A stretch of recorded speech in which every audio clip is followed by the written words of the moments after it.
안녕하세요, 백수살이입니다. 21살 때부터 지금까지 자취 6년 차이면서 매년마다 집을 바꿨던 프로 이사러인 제가 보장할 수 있는 전세 사기 안 당하는 방법, 그리고 좋은 집 찾는 방법에 대한 영상을 여러분들께 아낌없이 공유하도록 하겠습니다.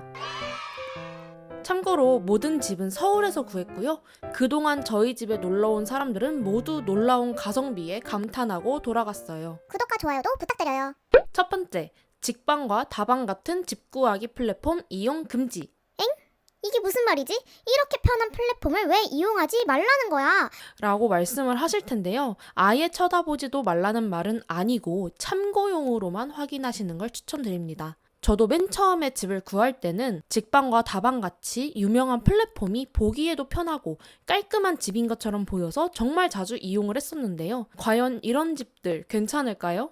물론 각자의 니즈에 따라서 괜찮을 수는 있지만 저는 집이 넓으면서 깔끔한 것들을 좋아했기 때문에 직방과 다방 같은 플랫폼에 올라와 있던 매물들은 저랑 너무나도 안 맞았어요. 이러한 플랫폼들의 매물을 확인해보면 실평수 5평, 6평인 집들이 한 달 월세 60만 원에서 70만 원 정도의 비싼 가격으로 올라와 있더라고요. 솔직히 너무 비싸지 않나요? 관리비나 공과금까지 내면 한 달에 80만 원, 90만 원까지 내야 하잖아요. 저는 아니라고 봅니다. 그러면 집을 어떻게 구하면 될까요? 바로 네이버 부동산을 이용하는 방법입니다. 네이버 부동산에는 직방, 다방과 같은 플랫폼에 없는 매물들도 정말 많이 올라와 있어요. 대부분 네이버 부동산으로 아파트나 상가를 보시겠지만 원룸과 투룸 같은 형태의 집들도 매물이 정말 많습니다. 네이버 부동산에 올라와 있는 매물들은 타 플랫폼과 비교해 보았을 때 상대적으로 저렴하고 물건이 많은 걸 보실 수 있어요.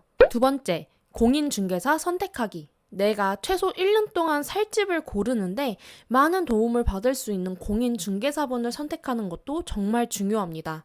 요즘에는 자격증을 따지 않은 중개보조인들이 많이 생겨나면서 집을 새로 구하는 임차인들이 피해를 보는 경우도 많이 늘어나고 있는데요. 그렇기 때문에 공인중개사를 선택하는 것부터가 중요합니다. 저는 개인적으로 젊은 공인중개사보다는 나이대가 있으신 분들을 선택하는 걸 선호하는데요. 제가 그동안 약 100여 곳 이상의 부동산을 돌아보면서 느꼈던 부분입니다. 나이대가 젊으신 분들은 아무래도 젊은 사람들의 니즈를 정말 잘 파악하고 플랫폼 사용에 능숙하기 때문에 깔끔하고 예쁜 집을 정말 잘 찾으시고 다양한 플랫폼에도 매물들을 정말 많이 올리시더라고요. 그런데 집이 예쁘기만 하면 평수가 좁고 월세가 비싸도 추천을 해주시는 편이에요. 게다가 등기부등본 확인하는 데 드는 비용도 대부분 받으시더라고요. 그리고 이 동네 지리에 그렇게 익숙하지 않으신 분들도 많고 집주인 분들과의 교감도 잘 안 되는 분들이 많았어요. 반면에 나이대가 있으신 공인중개사 분들은 살짝 오래된 집이더라도 평수가 잘 나오고 깔끔한 집이라면 추천해주세요. 실용적이라고 말씀드릴 수 있겠는데요.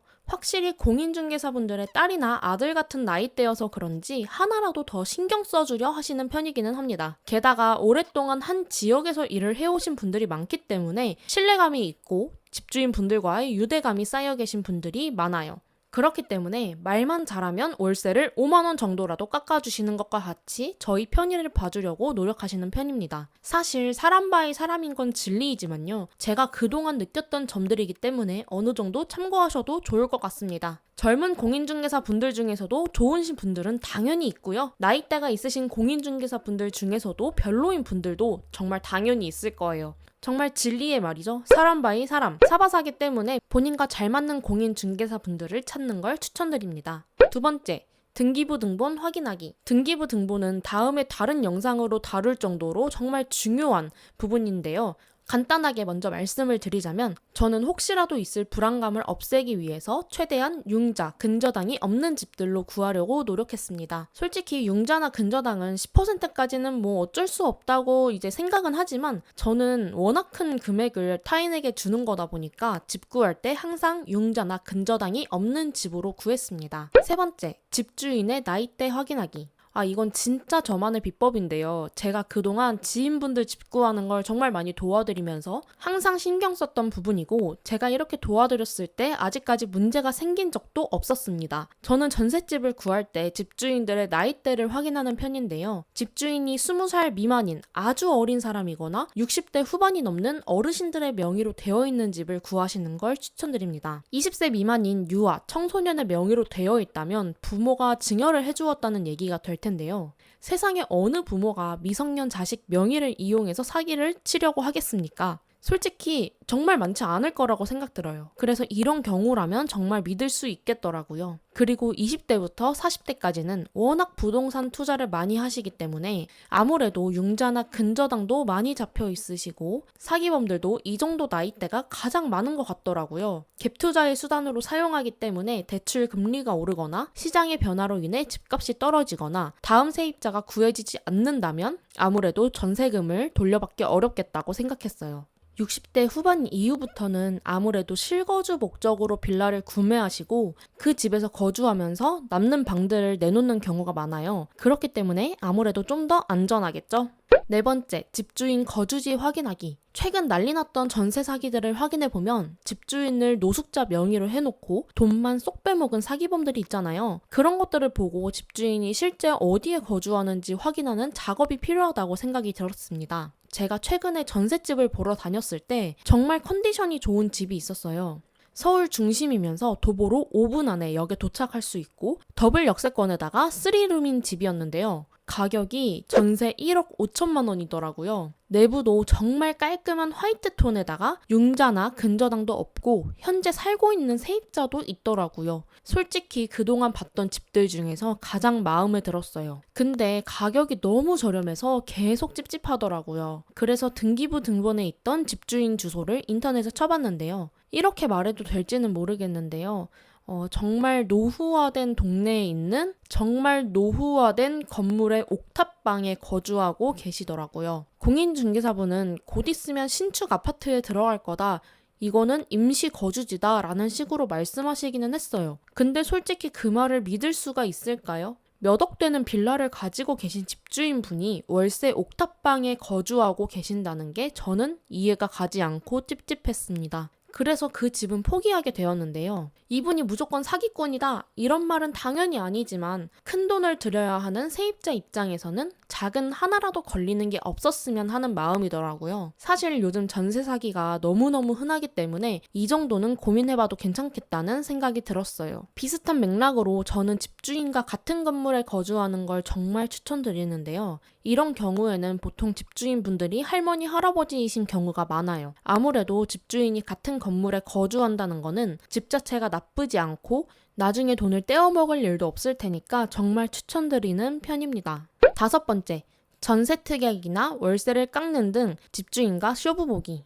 월세라면 관리비 정도 깎는 시도가 필요하고요. 전세라면 특약을 최대한 넣는 시도가 필요합니다. 월세집 중에서도 60만 원, 70만 원이 넘는 곳들은 아무래도 세입자가 한 달에 내야 하는 금액이 관리비나 공과금 포함하면 80만 원도 훌쩍 넘는 건 다들 공감하시죠? 그렇기 때문에 조금이라도 아끼는 게 필요한데요. 물론 큰 금액을 깎기에는 어렵겠지만 월세 10,000원 정도, 2만 원 정도 깎아달라고 시도는 해볼 수 있겠습니다. 100% 해주시지는 않겠지만 고민이라도 해볼 수 있도록 시도는 해보는 걸 추천드립니다. 전세라면 내 돈을 지키기 위해 최대한 특약을 꾸역꾸역 넣는 게 중요합니다. 저 같은 경우에는 청년 허그 버팀목 대출을 받아서 한 달 10만 원 내외의 이자만 내고 서울 투룸에 살고 있는데요. 아무래도 전세 사기에 대한 위험성이 높기 때문에 최대한 많은 특약을 넣었어요. 첫 번째로 대출이 안 나올 경우에 손해 없이 계약을 파기하기 위해서 넣은 특약인데요. 은행 및 보증기관에서 매물의 이유로 대출을 거절할 시에는 모든 계약금을 반환하고 계약을 즉시 파기한다 라는 것을 넣었어요.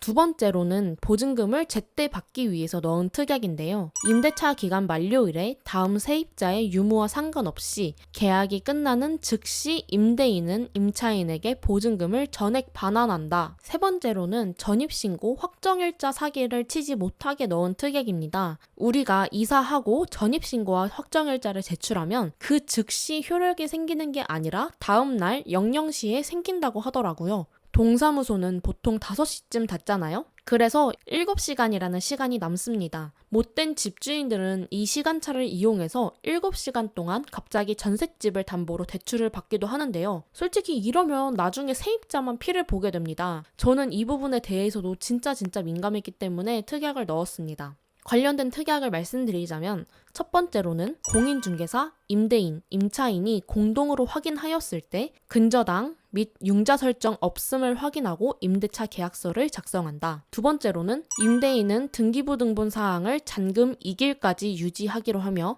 근저당, 담보권, 가압류 등 타 변동 사항이 발생하였을 경우 임차인은 본 계약을 해지할 수 있다. 세 번째로는 임대인은 본 임대차 계약 기간 중 매매나 담보 제공, 담보권 가등기, 근저당 설정 등을 할 경우에는 실행 한 달 전에 임차인에게 통보하기로 한다. 이렇게 넣게 되었습니다. 추가적으로 저는 버팀목 대출을 받았기 때문에 집주인이 협조를 잘 할 수 있도록 전세자금 대출 및 전세보증보험 가입에 적극 협조한다 라는 특약도 넣었고요.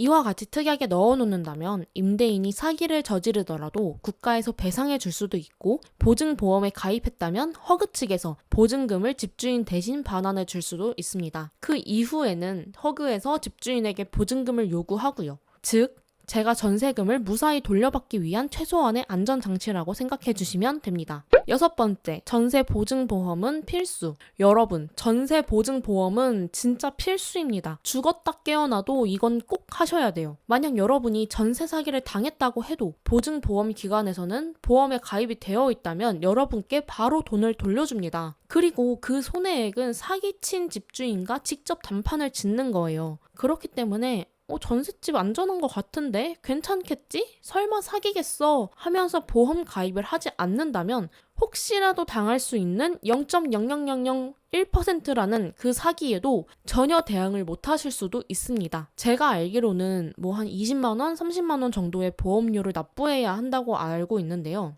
이 돈으로 1억이 넘는 보증금을 보호할 수 있다면 무조건 가입하셔야겠죠? 이 돈을 내는 걸 아깝다고 생각하시지 말고 꼭 가입하셔서 여러분의 소중한 보증금을 지키시길 바랍니다. 그리고 지금 정부에서 지원하는 보증보험 가입, 보증료 지원 사업도 있으니까 실질적으로 영혼이 들어요. 이 사업에 대한 영상은 곧 짧은 영상으로 올릴 테니까 기다려주세요. 사실 이 내용 말고도 내 소중한 보증금을 지킬 수 있는 방법은 많겠지만 가장 중요한 6가지 방법을 선정해 보았습니다. 전세나 월세 모두 큰 돈을 남에게 맡기는 거기 때문에 모든 분들이 많이 고민하시고 심사숙고하셔서 결정하실 텐데요. 제 영상이 여러분들께 조금이라도 도움이 되었다면 좋겠습니다. 오늘 영상도 시청해 주셔서 감사하고요. 구독과 좋아요도 꼭꼭꼭 부탁드릴게요. 영상에 대한 피드백이나 보고 싶은 주제가 있다면 댓글로 꼭 알려주세요.